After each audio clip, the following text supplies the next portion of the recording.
Hi to all, welcome to my channel study with Nancy. सभी को नमस्ते और सभी का स्वागत है हमारे चैनल के ऊपर। जैसा कि आप सभी को पता है कि अभी जो है वो हमने आरबीएससी बुक्स की सीरीज चला रखी है, जिसमें कि हम कक्षा 9th की बुक पढ़ रहे हैं। उसमें हमने 4 लेसन ऑलरेडी कंप्लीट करवा दिए हैं। तो पहले जो है वो ये लेसन लेने से पहले आपको जो है वो 4 लेसन कंप्लीट पढ़ने हैं। उसी के बाद में जो है वो इस लेसन को कंप्लीट करना है, यानी कि हमारा अभी 5th लेसन जो है वो चल रहा है। तो मोस्टली मैं आपको बता दूं कि अभी जिस तरीके से हमारे जो एग्ज़ाम कंडक्ट करवाए जा रहे हैं, जिस तरीके से हमारे पेपर हो रहे हैं, तो उनका ट्रेंड जो है वो ऑथेंटिक बुक्स, आरबीएससी बुक्स की तरफ जो है वो रुख उनका होता जा रहा है। तो उसी को ध्यान में रखते हुए हम आपको आरबीएससी बुक्स पढ़ा रहे हैं, जिसमें कि आपको जो है वो कंप्लीट पढ़ने की ज़रूरत नहीं है।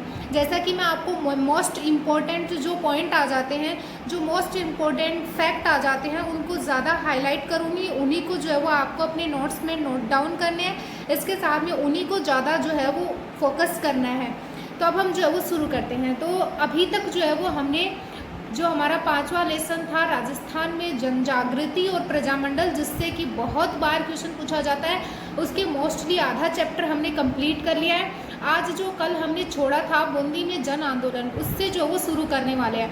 बूंदी में भी कोटा की भांति राजनीतिक जागृति के लक्षण पहले से ही दिखाई दे रहे थे।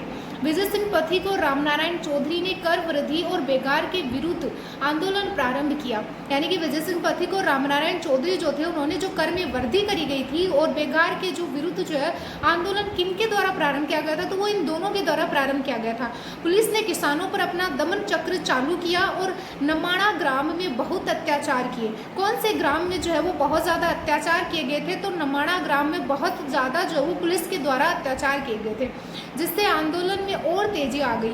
बूंदी के महाराव ईश्वरी सिंह, मोस्ट इंपॉर्टेंट है कि बूंदी के महाराव कौन थे, तो उस समय जो है वो ईश्वरी सिंह थे, ने आंदोलन को दबाने का भरसक प्रयत्न किया।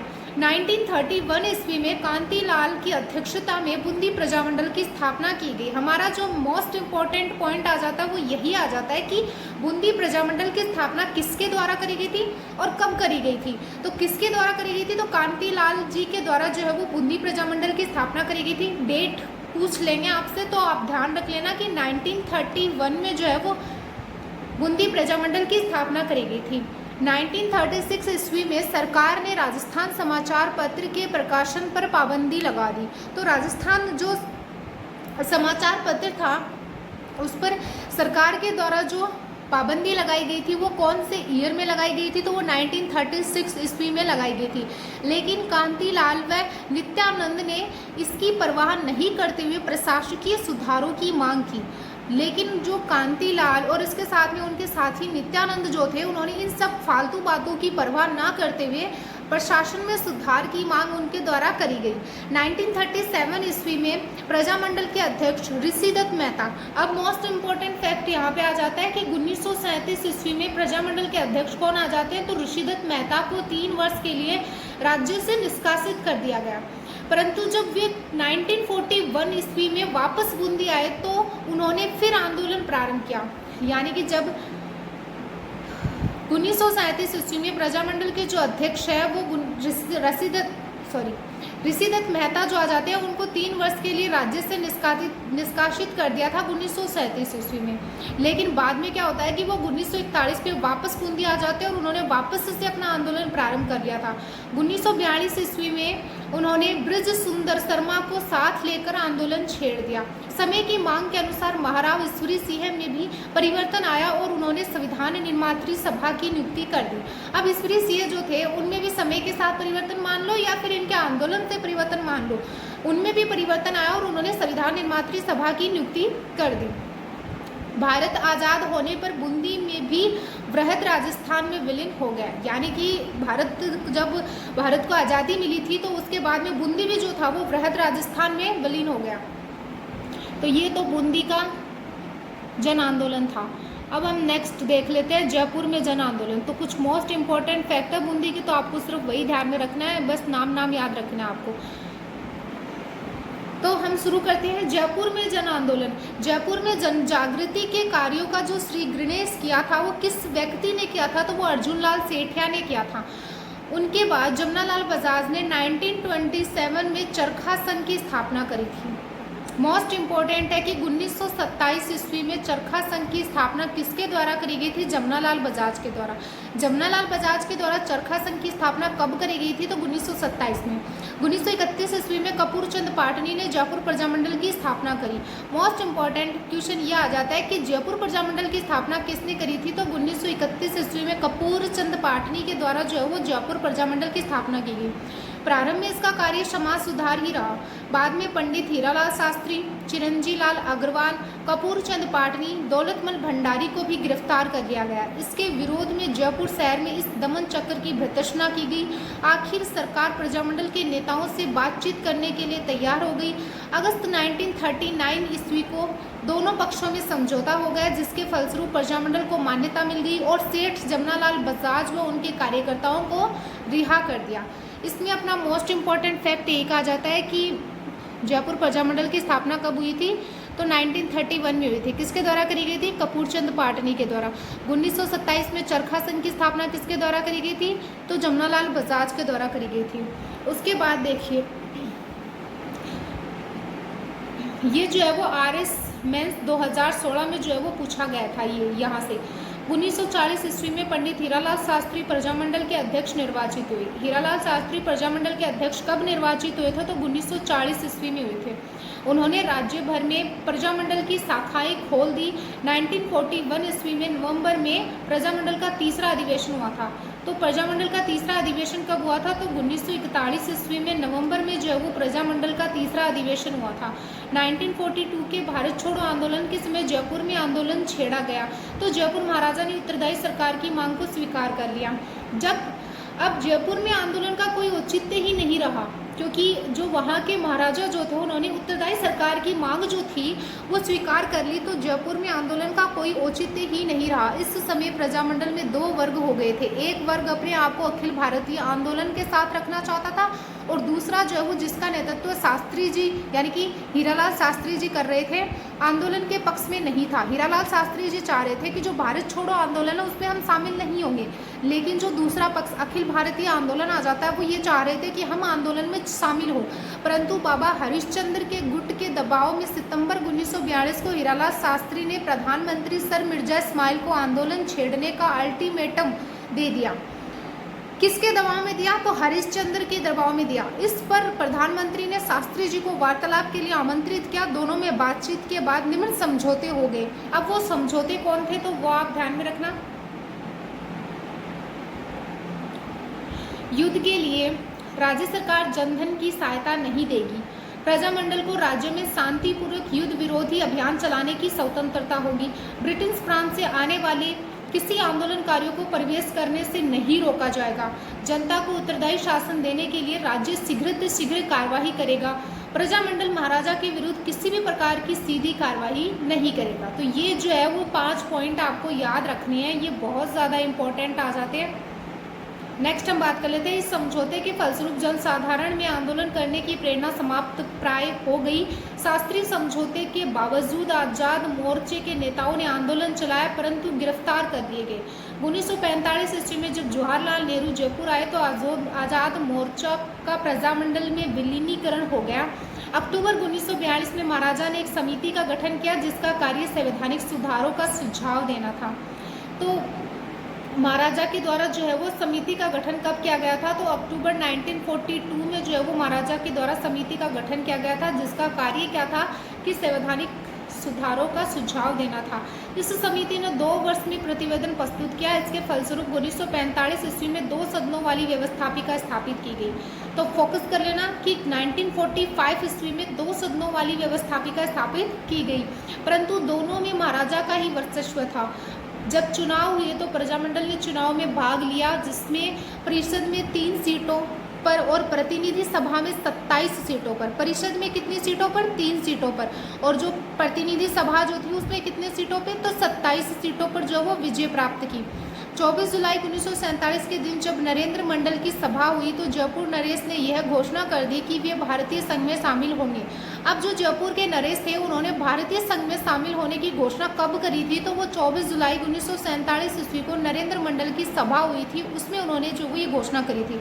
लेकिन जब उत्तरदायी सरकार का निर्माण किया गया तो उसमें प्रजामंडल का केवल एक सदस्य ही लिया गया था। जनता के दबाव पर मंत्रिमंडल का विस्तार किया गया, जिसमें हीरालाल शास्त्री को मुख्यमंत्री बनाया गया और देवी शंकर तिवारी, दौलतमल भंडारी, टीकाराम पालीवाल को मंत्री बनाया गया। 30 मार्च 1949 को जो जयपुर का राजस्थान संघ में विलीनीकरण हो गया। कब हुआ?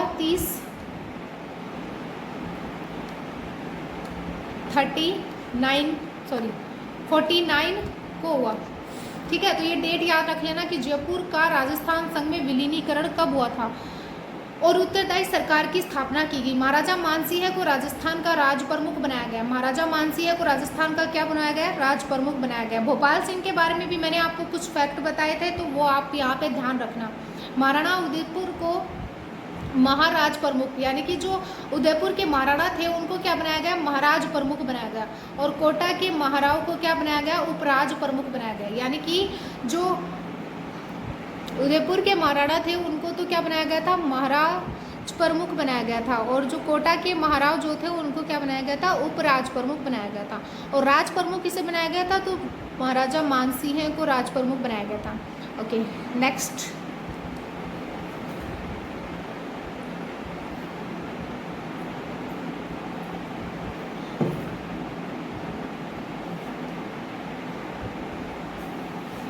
अलवर में जन आंदोलन। अलवर राज्य की जनता में जागृति लाने का कार्य पंडित हरि नारायण शर्मा, मोस्टली इनका नाम पूछा जाता है, हरि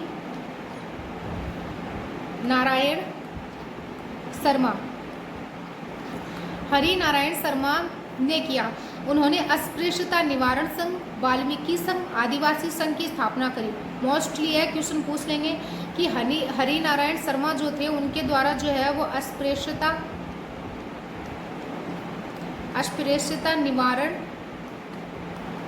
निवारण संघ, और एक आ जाता है वाल्मीकि संघ, और इसके साथ में एक आ जाता है आदिवासी संघ की स्थापना किनके द्वारा करी गई थी? तो वो किनके द्वारा करी गई थी? हरि नारायण शर्मा के द्वारा करी गई थी।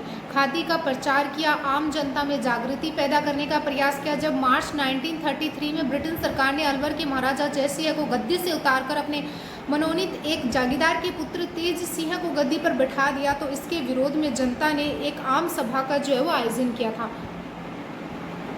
जब महाराजा जयसिंह जो थे उन्होंने महाराजा जयसिंह को गद्दी से उतारकर मनोनीत एक जागीरदार के पुत्र तेज सिंह को जो वो गद्दी पर बैठा दिया था। किसके द्वारा ये कार्य किया गया था? ब्रिटिश सरकार के द्वारा अलवर में किया गया था। तो इस वजह से जो है वो वहाँ की जो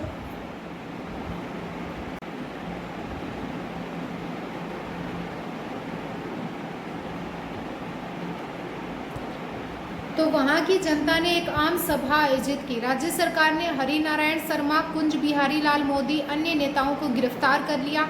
1938 ईस्वी में अलवर राज्य प्रजामंडल की स्थापना हुई थी। अब अलवर राज्य प्रजामंडल की स्थापना कब हुई थी? तो 1938 ईस्वी में अलवर राज्य प्रजामंडल की स्थापना हुई थी। अन्य प्रजामंडलों की भांति अलवर प्रजामंडल ने भी उत्तरदायी सरकार की मांग की और आंदोलन चालू किया। 1940 ईस्वी में राजस्व द्वारा युद्ध कोष के लिए धन एकत्रित करने का प्रजामंडल ने विरोध किया। इस पर हरि नारायण शर्मा और उनके सहयोगी मास्टर भोलानाथ को गिरफ्तार कर लिया गया।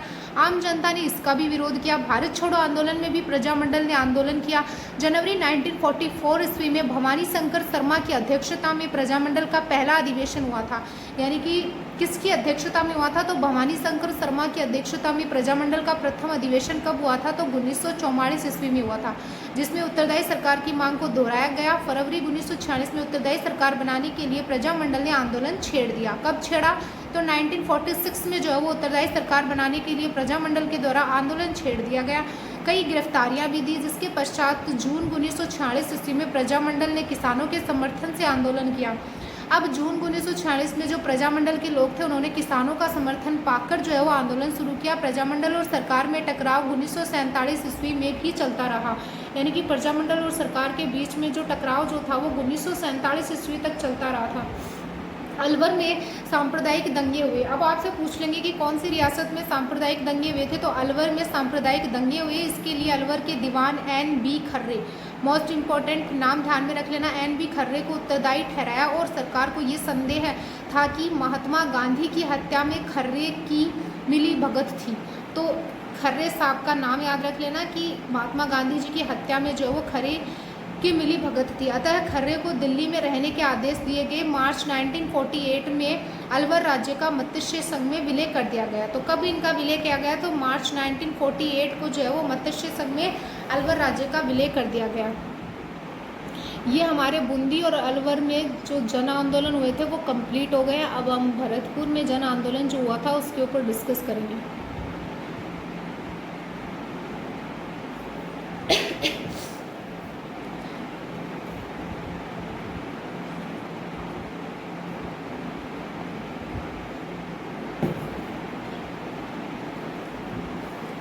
भरतपुर में जन आंदोलन। भरतपुर राज्य में जन जागृति उत्पन्न करने वालों में जगन्नाथ दास अधिकारी और गंगा प्रसाद शास्त्री का नाम प्रमुख है। इन दोनों का नाम याद रखना है। जगन्नाथ दास अधिकारी और गंगा प्रसाद शास्त्री का नाम प्रमुख है। भरतपुर के तत्कालीन राजा महाराजा किशन सिंह हैं। तो उस समय महाराजा कौन थे? तो महाराजा किशन सिंह हैं।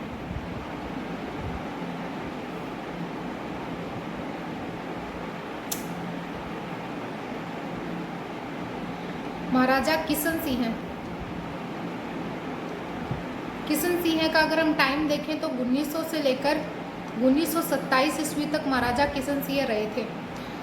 एक प्रगतिशील व्यक्ति थे। उन्होंने हिंदी को राजभाषा का दर्जा दिया और गांवों व नगरों में स्वायत्तशासी संस्थाओं को विकसित किया। अब हिंदी को राजभाषा का दर्जा जो है वो कौन सी रियासत में दिया गया? भरतपुर में। किसके द्वारा? महाराजा किशन सिंह के द्वारा। गांवों व नगरों में स्वायत्तशासी संस्था को विकसित किसने किया? महाराजा किशन सिंह के द्वारा। वे उत्तरदायी सरकार बनाने के भी पक्षधर थे। उन्हें प्रगतिशील विचारों की उन्हें कीमत चुकानी पड़ी और ब्रिटेन सरकार ने उनको गद्दी से उतार दिया। जैसे कि पहले जयसिंह के साथ में हुआ था वैसा इन्हीं के साथ में हुआ। और बालक बृजेंद्र सिंह को गद्दी पर बैठा दिया और शासन चलाने के लिए एक प्रशासक नियुक्त कर दिया गया। गद्दी पर तो बृजेंद्र सिंह को बैठा दिया, लेकिन शासक को चलाने के लिए जो है वो ब्रिटेन सरकार के द्वारा एक प्रशासक की नियुक्ति कर दी गई। 1930 ईस्वी में भरतपुर महाविद्यालय के छात्रों ने स्वतंत्र दिवस मनाया। 1938 ईस्वी में राज्य के बाहर रेवाड़ी में भरतपुर प्रजामंडल की स्थापना की गई। इसके अध्यक्ष गोपीलाल यादव बने और कोषाध्यक्ष मास्टर आदित्येंद्र को बनाया गया।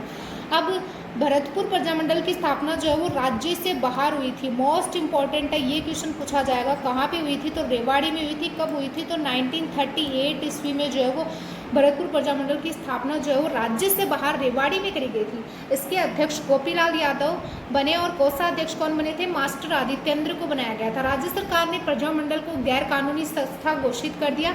इस पर प्रजामंडल ने 21 अप्रैल 1938 ईस्वी को सरकार के विरुद्ध सत्याग्रह आरंभ कर दिया। अब सरकार के विरुद्ध जो है वो उनके द्वारा सत्याग्रह कब आरंभ किया गया था? तो सरकार के विरुद्ध 21 अप्रैल 1938 ईस्वी को जो है वो सत्याग्रह प्रारंभ कर दिया। अंत में 23 दिसंबर 1940 ईस्वी को प्रजा परिषद को मान्यता दी गई और सब नेता जेल से छोड़ दिए गए थे। यानी कि सभी नेताओं को जेल से छोड़ दिया गया और 23 दिसंबर 1940 ईस्वी को जो वो प्रजा परिषद को मान्यता दे दी गई। आगे देखते हैं कि 30 दिसंबर 1940 ईस्वी को परिषद का पहला सम्मेलन जो वो जय नारायण व्यास जी की अध्यक्षता में आयोजित किया गया। अब ये जो प्रजा परिषद थी इसका जो पहला अधिवेशन था वो किसकी अध्यक्षता में आयोजित किया गया था? तो वो जय नारायण व्यास जी की अध्यक्षता में आयोजित किया गया।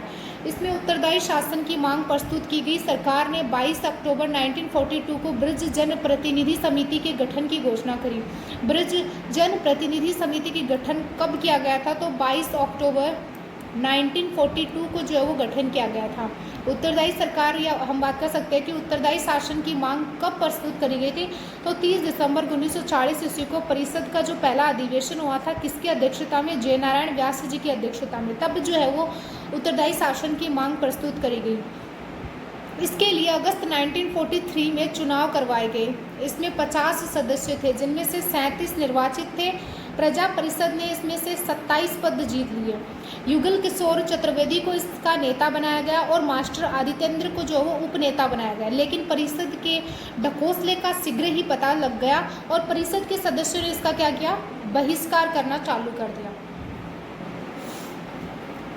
प्रजा परिषद का अब जो है ये तो बात हुई एक अधिवेशन की। अब हम बात कर लेते हैं प्रजा परिषद का दूसरा अधिवेशन। प्रजा परिषद का जो दूसरा अधिवेशन था उसका आयोजन कब किया गया? तो 23 मई 1945 ईस्वी को प्रजा परिषद का जो दूसरा अधिवेशन था उसका आयोजन बयाना में किया गया था और फिर से जो वो उत्तरदायी शासन की मांग रखी गई। प्रजामंडल ने सत्याग्रह चालू कर दिया और प्रजामंडल जो थी उसने क्या किया, सत्याग्रह चालू कर दिया था।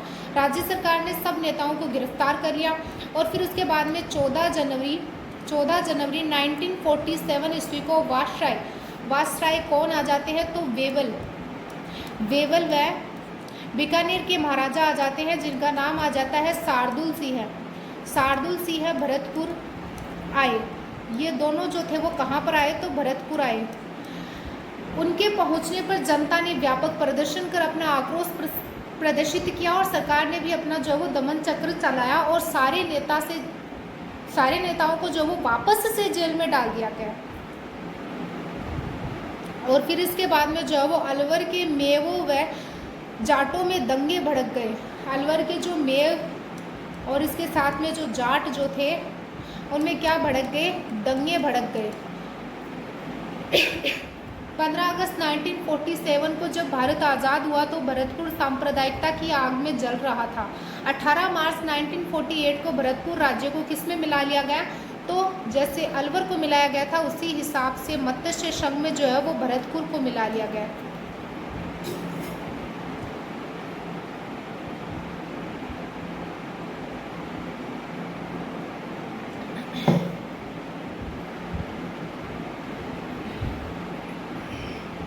नेक्स्ट हम देखते हैं धौलपुर में जन आंदोलन, यानी कि अगला हमारा टॉपिक है 10वां, धौलपुर में जन आंदोलन।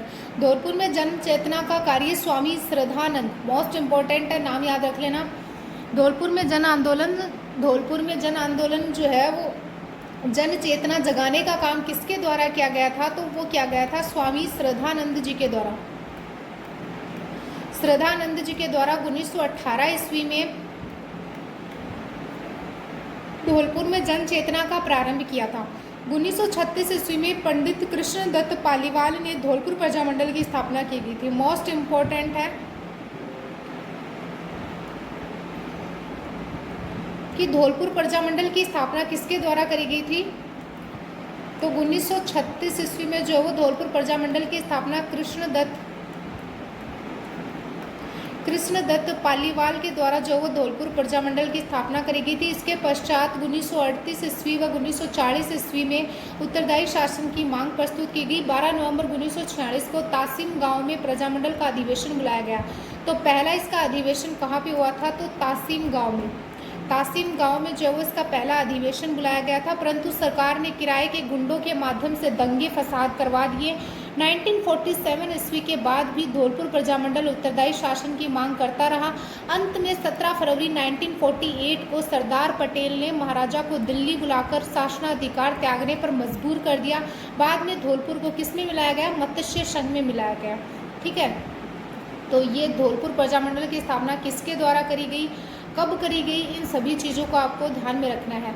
करौली में जन आंदोलन। करौली में प्रजामंडल की स्थापना 1938 ईस्वी में हुई। इसके प्रमुख नेता त्रिलोक चंद माथुर, चिरंजी लाल शर्मा व मानसिंह आदि थे। अन्य राज्यों की भांति करौली में भी आंदोलन समाप्त करने के प्रयास किए गए। नवंबर 1946 में करौली के पड़ोसी राज्यों के कार्यकर्ताओं का एक सम्मेलन बुलाया गया जिसमें करौली में उत्तरदायी शासन की मांग की गई।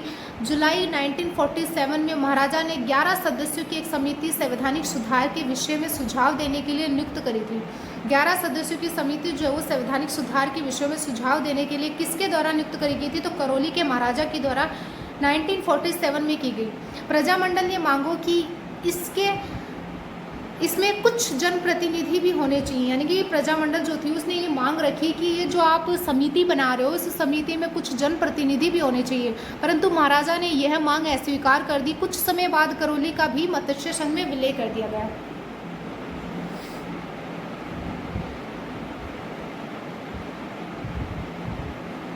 नेक्स्ट, अन्य राज्यों में जन आंदोलन, यानी कि पहले डिस्ट्रिक्ट तो बोलते नहीं थे, अभी तो एक राज्य है, लेकिन पहले जो है वो हम सभी को जो वो राज्य ही बोलते थे। तो अन्य राज्यों में जन आंदोलन, जिसमें राजस्थान में अनेक राज्य ऐसे थे जहां राजनीतिक चेतना का विकास 20वीं सदी के दूसरे व तीसरे दशक में हुआ था। उनमें से बांसवाड़ा, डूंगरपुर, प्रतापगढ़, सिरोही, शाहपुरा, टोंक, कुशलगढ़, झालावाड़ राज्य ऐसे राज्य थे जहाँ के राजा स्वयं प्रगतिवादी थे और उन्होंने अनेक कदम ऐसे उठाए जिससे जन चेतना में वृद्धि हुई। बांसवाड़ा में भूपेंद्र नाथ त्रिवेदी थे, डूंगरपुर में भोगीलाल पांड्या थे, हरिदेव जोशी, गौरीशंकर आचार्य, शिवलाल कोटड़िया, भिखा भाई भील, प्रतापगढ़ में अमृतलाल पायल, चुन्नी लाल प्रभाकर, सिरोही में गोकुल भाई भट्ट। मोस्ट इंपॉर्टेंट नाम है, ये सभी आपको याद रखने हैं। आदि ने जन चेतना लाने के अथक प्रयास किए और प्रजामंडल की स्थापना की। डूंगरपुर के भोगीलाल पांड्या ने भीलों, चमारों व अन्य पिछड़ी जातियों में शिक्षा द्वारा जन जागृति लाने का प्रयत्न किया। सेवा संघ के माध्यम से सामाजिक कुरीतियों, अंधविश्वासों को दूर किया। उन्हीं के प्रयासों से 1945 में डूंगरपुर प्रजामंडल की स्थापना हुई थी। बांसवाड़ा में भील बाहुल्य इलाके में भूपेंद्र नाथ त्रिवेदी ने जन जागृति पैदा करी थी। स्वतंत्रता प्राप्ति के बाद भी सभी राज्यों का वृहद राजस्थान में विलय हो गया, यानी कि स्वतंत्रता प्राप्ति के बाद सभी राज्यों को किस में मिला दिया गया, तो वृहद राजस्थान में मिला दिया गया। अब हम जो है वो थोड़े से जो आरएस मेंस के अकॉर्डिंग आपके लिए बेटर है वो फैक्ट डिस्कस कर लेते हैं। फैक्ट तो क्या है, मूल्यांकन है, प्रजामंडल का मूल्यांकन। राजस्थान में प्रजामंडल का या लोक परिषद का जन जागृति करने में महत्वपूर्ण योगदान रहा है। जैसा कि अभी तक हमने इतनी सारी चीज़ें पढ़ी है, उससे हम लास्ट निष्कर्ष या मूल्यांकन ये निकाल सकते हैं कि जो प्रजामंडल और लोक परिषदों जो थी उनके द्वारा जन जागृति करने में जो है वो महत्वपूर्ण योगदान किया गया था, क्योंकि उन्होंने अपनी राजनीतिक सामाजिक समस्याओं के प्रति जनता में चेतना उत्पन्न करी। प्रारंभिक अवस्था में यद्यपि इतनी सफलता नहीं मिली थी, 1857 की जो स्वतंत्रता संग्राम था वो असफल हो गया, फिर भी कार्यकर्ताओं और नेताओं के प्रयास कम नहीं हुए।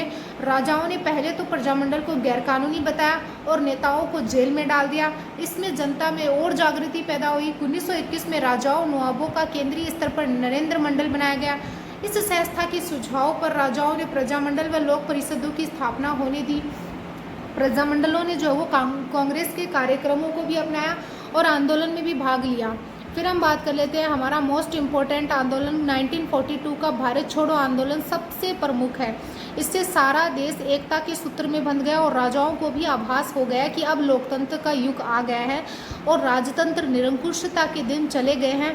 लोकतंत्र का मतलब क्या होता है, जनता का शासन, जनता के द्वारा, मतलब जनता के हाथ में पूरी बागडोर हो, तो उसी को तो लोकतंत्र बोलते हैं। राजतंत्र का मतलब हो जाएगा जैसे कि एक राजा के हाथ में शासन, जो कि निरंकुश, जैसे कि होब्स के द्वारा बताया गया था, जो उन्होंने अपनी पुस्तक लेवियाथन में लिखा था, वैसे यही कारण है कि सरदार पटेल के प्रयासों से सभी राजाओं ने अपने राज्यों का भारत संघ में विलीनीकरण स्वीकार कर लिया। प्रजामंडल ने ही सामाजिक कुरीतियों की और जनता का ध्यान आकृष्ट किया। इस महान सामाजिक और राजनीतिक परिवर्तन लाने का श्रेय प्रजामंडल को ही जाता है। ठीक है, तो ये हमने मोस्ट इम्पॉर्टेंट जो सारे फैक्ट आ जाते हैं आपके, और प्रजामंडल का स्थापना कब हुई, किसकी अध्यक्षता में करी गई, कौन कौन से अधिवेशन किए गए, सबके बारे में डिस्कस कर लिया। तो अगला जो नेक्स्ट चैप्टर अपना रहने वाला है वो राजस्थान का एकीकरण, इस पे रहने वाला है, जो कि आप सभी को पता ही है कि कितने ज़्यादा क्वेश्चन यहाँ से आते हैं। तो अगला चैप्टर इसके ऊपर रहेगा। तो अगर वीडियो अच्छा लगा हो तो लाइक, शेयर और सब्सक्राइब जरूर करें एंड टेलीग्राम चैनल जरूर ज्वाइन करें। Thank you and bye.